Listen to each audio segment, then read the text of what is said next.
Mitologia africana. Capítulo 2. Oxóssi, Xangô e Ogum, os guerreiros do Orum.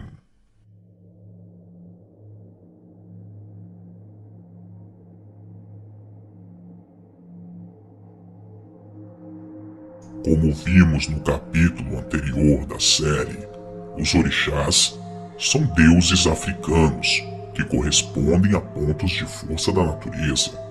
Segundo as religiões de matriz africana e devotos destas entidades, as características de cada orixá se aproximam dos seres humanos, pois eles se manifestam através das emoções, como nós. Sentem raiva, ciúme, amam em excesso, são passionais e também possuem até espírito de competição. Hoje falaremos sobre 3 orixás que são muito populares nas religiões de matriz africana no Brasil: Oxóssi, Xangô e Ogum. Segundo muitos seguidores das religiões de matriz africana no Brasil, como o Candomblé, a Umbanda e a Quimbanda, eles são considerados 3 das entidades mais poderosas do Orum. Se você não entende o que significa a palavra Orum, isso foi explicado no primeiro capítulo da série, mas vamos resumir. Segundo a crença das religiões de matriz africana, o Orum é como se fosse o Olimpo africano, lugar sagrado no universo onde os orixás vivem. Agora vamos ao que interessa. Falaremos sobre os 3 orixás. Oxóssi.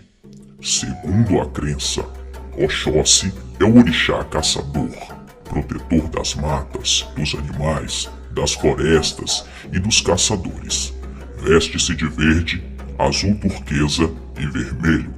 Traz sempre consigo o seu ofá, arco e flecha. Seu dia é a quinta-feira.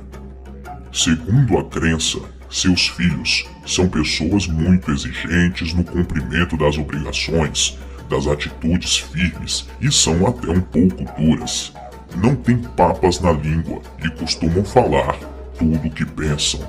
Dão muito valor aos acordos e não faltam à sua palavra. Com tendência à timidez, não gostam de demonstrar as suas emoções. Diz a lenda que em tempos distantes, Ododua, Obade-Efé, diante do seu palácio real, chefiava o povo na festa da colheita dos inhames. Naquele ano, a colheita havia sido farta e todos, em homenagem, deram uma grande festa comemorando o acontecido, comendo inhame e bebendo vinho. Era grande a fartura. De repente, um grande pássaro, Eleiê, pousou sobre o palácio, lançando seus gritos malignos e lançando fardas de fogo, com a intenção de destruir tudo que por ali existia, pelo fato de não terem oferecido uma parte da colheita a Agés, feiticeira portadora do pássaro. Todos se encheram de pavor, prevendo desgraças e catástrofes. Então Obá mandou buscar um caçador que era conhecido por suas 50 flechas, que, arrogante e cheio de si, errou todas as suas investidas contra o pássaro. Então foi chamado outro caçador que era conhecido por suas 40 flechas. Embriagado, o guerreiro também desperdiçou todas as suas investidas contra o grande pássaro. Ainda foi convidado para a grande façanha de matar o pássaro da feiticeira das distantes terras de Idô. Outro guerreiro, o guardião das 20 flechas, Fanfarrão, apesar de sua grande fama, atirou em vão as suas 20 flechas contra o pássaro encantado e nada aconteceu. Por fim, já com todos sem esperança, resolveram convocar de uma cidade distante o caçador de apenas uma flecha, que timidamente lançou a sua única flecha contra o grande pássaro, que caiu e morreu na hora. A flecha foi certeira e mortal. Todos, após o ato, começaram a dançar e gritar de alegria: Oxóssi, Oxóssi, caçador do povo. A partir desse dia, todos conheceram o maior guerreiro de todas as terras. Foi reverenciado com honras e carrega seu título até hoje. Oxóssi. Diz também a lenda que Oxóssi é irmão de Ogum. Ogum tem pelo seu irmão um afeto especial. Num dia em que voltava da batalha, Ogum encontrou o irmão temeroso e sem reação, cercado de inimigos que já tinham destruído quase toda a aldeia e que estavam prestes a atingir a sua família e tomar as suas terras.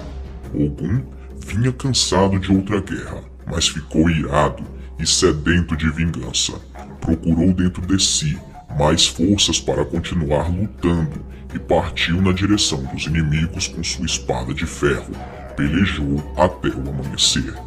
Quando por fim venceu os invasores, sentou-se com o irmão e o tranquilizou com sua proteção. Ogum então ensinou Oxóssi a caçar, a abrir caminhos pela floresta e matas cerradas. Oxóssi aprendeu com o irmão a nobre arte da caça, sem a qual a vida é muito mais difícil. Ogum ensinou Oxóssi a defender-se por si próprio e ensinou Oxóssi a cuidar da sua gente. Agora Ogum podia voltar tranquilo para a guerra. Ogum fez Oxóssi o provedor da sua aldeia. Oxóssi é o irmão de Ogum. Ogum é o grande guerreiro e Oxóssi é o grande caçador. Ogum. Ogum é o orixá guerreiro, deus do ferro e da guerra. Seu domínio são as retas dos caminhos, as lutas e o trabalho. Veste-se de azul escuro, verde e vermelho. Traz sempre a sua espada pronta para o ataque. Seu dia é terça-feira. Seus filhos são pessoas com um apurado senso de honra e incapazes de perdoar uma ofensa. São fisicamente muito resistentes, curiosos por natureza, possuem muita capacidade de concentração e perseguem seus objetivos com determinação. Diz a lenda que Ogum lutava sem cessar contra os reinos vizinhos. Ele sempre voltava com muitos tesouros e muitos escravos. Todos estes bens conquistados ele entregava a Ododua, seu pai. Ogum continuou suas guerras. Durante uma delas, ele tomou Ire. Antigamente, esta cidade era formada por 7 aldeias. Por isso, ainda hoje, o chamam de Ogum Mejeje Iode Ire, Ogum das 7 partes de Ire. Ogum matou o rei Onire e o substituiu pelo próprio filho, conservando para si o título de rei. Ele é saudado como Ogum Onire, Ogum Rei de Ire. Entretanto, ele foi autorizado a usar apenas uma pequena coroa, a Coro. Daí ser chamado também de Ogum Alakoro, Ogum dono da pequena coroa. Após instalar seu filho no trono de Ire, Ogum voltou para guerrear por muitos anos. Quando voltou a Ire, após longa ausência, ele não reconheceu o lugar. Por infelicidade, no dia da sua chegada, celebrava-se uma cerimônia na qual todo mundo devia guardar silêncio completo. Ogum tinha fome e sede. Ele viu as jarras de vinho, mas não sabia que elas estavam vazias. O silêncio geral pareceu-lhe um sinal de desprezo. Ogum, cuja paciência é curta, se encheu de raiva, quebrou as jarras com golpes de espada e cortou a cabeça das pessoas. A cerimônia tendo acabado, apareceu finalmente o filho de Ogum e ofereceu-lhes seus pratos prediletos, caracóis e feijão regados com dendê, tudo acompanhado com muito vinho de palma. Ogum, arrependido e calmo, lamentou seus atos de violência e disse que já vivera bastante e que viera agora o tempo de repousar.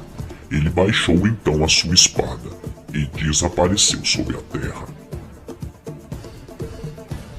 Xangô. Segundo a crença, Xangô é o orixá da justiça, do trovão e da pedreira.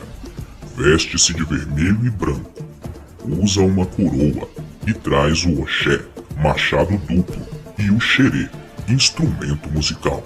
Seu dia é quarta-feira. Seus filhos são pessoas fisicamente fortes, atrevidos e prepotentes, com um senso de justiça muito próprio, não suportam desaforos. Às vezes, agem como se fossem os donos da verdade, porém quando a situação complica, sempre buscam um meio termo para não sair perdendo. Diz a lenda que Xangô era rei de Oió, o mais temido e respeitado de todos os reis. Mesmo assim, um dia seu reino foi atacado por uma grande quantidade de guerreiros que invadiram a cidade violentamente, destruindo tudo e matando soldados e moradores numa tremenda fúria assassina. Xangô reagiu e lutou bravamente durante semanas. Um dia, porém, percebeu que a guerra tornara-se um caminho sem volta. Já havia perdido muitos soldados e a única saída seria entregar sua coroa aos inimigos. Resolveu então procurar por Orumilá e pediu-lhe um conselho para evitar a derrota quase certa. O adivinho mandou que ele subisse em uma pedreira e lá aguardasse, pois receberia do céu a iluminação do que deveria ser feito. Xangô subiu e quando estava no ponto mais alto, foi tomado de extrema fúria, pegando seu cochê, machado de 2 lâminas, e começou a quebrar as pedras com grande violência. Estas, ao serem quebradas, lançavam raios tão fortes que em instantes transformaram-se em enormes línguas de fogo que, espalhando-se pela cidade, mataram uma grande quantidade de guerreiros inimigos. Os que restaram, apavorados, procuravam os soldados de Xangô e renderam-se imediatamente pedindo clemência. Levados até o rei, os presos elegeram um emissário para servir-lhes de porta-voz. O homem escolhido foi logo se atirando aos pés de Xangô. Desculpou-se pedindo perdão. Humilhando-se, explicou que lutavam não por vontade própria, e sim forçados por um monarca, vizinho de Oió, que tinha um grande ódio de Xangô. Xangô, altamente perspicaz, enxergou nos olhos do guerreiro que ele falava a verdade e perdoou a todos, aceitando-os como súditos no seu reino. Assim, tornou-se conhecido como o Orixá Justiceiro, que perdoa quando defrontado com a verdade, mas que queima com seus raios os mentirosos e delinquentes. Neste vídeo, falamos sobre os 3 principais orixás masculinos. No próximo vídeo, falaremos sobre os 3 principais orixás femininos. Não perca o próximo capítulo de Mitologia Africana, Yansan, Oxum e Iemanjá. Te espero no próximo vídeo.